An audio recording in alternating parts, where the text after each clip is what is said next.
Okay, so I'm going to demonstrate how to do an independent samples hypothesis test using Excel. And before you get started, you need to make sure that the Analysis Toolpak is turned on in Excel. So to check that, you're going to go to the Data tab. And in the Data tab, way over on the right, you should see the Analysis group. If you don't see it, then we're going to go to the Office button. And if you're using Excel 2010, you're going to go to the File tab.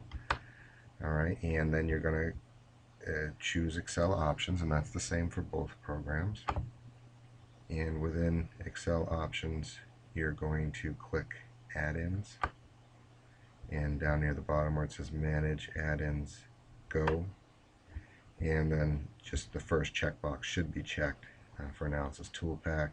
It's already checked in mine. I'm just going to click OK. If it's not checked in yours, you check it, and then you should see data analysis. Okay, so once you have that turned on, the next thing you need is some data. Okay, so I'm going to go ahead and get some data. I have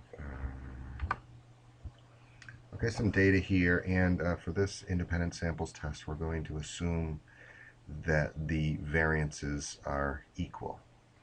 Okay, and it's always a good idea to probably see which mean is bigger. So we're going to be comparing two means, so it's a good idea to figure out which one is bigger. Then we can kind of engineer the results to make sure we always have a positive t being calculated. It's a little bit easier. Okay, so I'm just going to see which mean is bigger. Okay, I have the variances here, and we'll talk about that later, but I'm going to calculate the means. So I get the average. Okay, and I don't need the label. And so we have the other average here.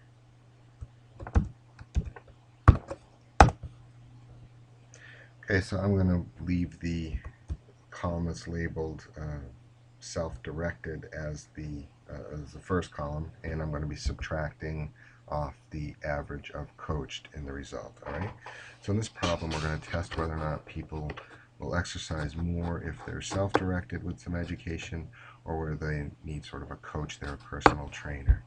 Okay, so we're all ready to do that. I'm going to go to data analysis, and I'm going to look for t-test, alright, assuming equal variances. Alright, so to sample, assuming equal variances, and then I select that, okay, and variable range 1 is going to be the self-directed, so I'm going to select all that data. Variable range 2 is going to be coached. Alright, and I do have labels there, so I'm going to check this box. Let's say the first row has labels. Okay, and for the rest of this dialog box, hypothesize mean difference, the default is 0. Now if you want to test for a specific size, you could type that value in here. Alright, the default on alpha is 0.05, alright, a number we've talked about several times. Okay, and if you want a different alpha, well, you can specify that here. Okay, I'm just going to leave it as the defaults. We're going to leave the hypothesized mean difference of 0. Alpha is 0.05. And I'm going to click OK, and the output's going to be generated on a new worksheet. So here's the output. I'm just going to spread things out a little bit and then talk about it quickly. Okay, so we can see the mean, same means that we just calculated. We can see the variances. All right, we can see the sample sizes that are much different. Okay, we can see a pooled variance. We can see there's the hypothesized mean difference, okay, of 0, and they used 61 degrees of freedom, which is the sample sizes added minus 2. All right, so 45 plus 18 minus 2.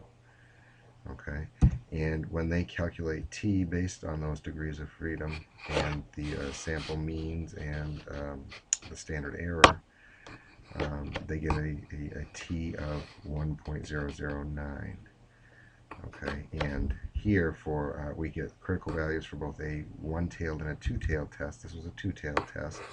All right, so they just want to see if either one has a benefit, so being self-directed or coached.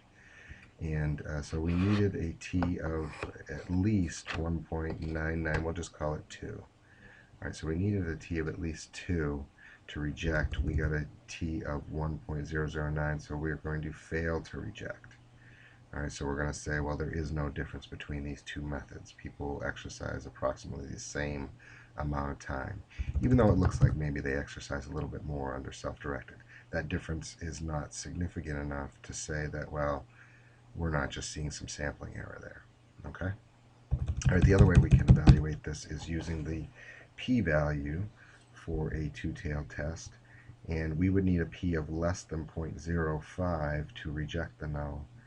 Here we have a p of 0.3168 and some other numbers, obviously much higher than a p of 0.05.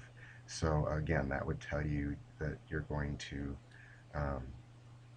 fail to reject the null. All right, another way to talk about p would be to say, well, there's a 31 or about a 32% chance that the results we're seeing are just from sampling error alone. So we see a bigger mean in the self-directed people just from sampling error. Okay, that's another way to interpret P. Okay, and well, that's going to conclude this brief demonstration.